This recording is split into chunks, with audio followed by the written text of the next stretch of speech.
Tiger Shroff is currently shooting for Munna Michael in Vasai.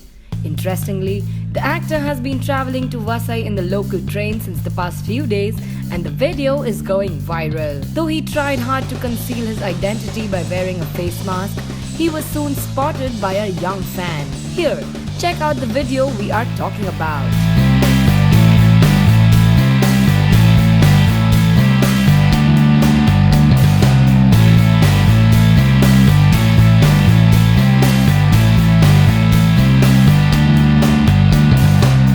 This video?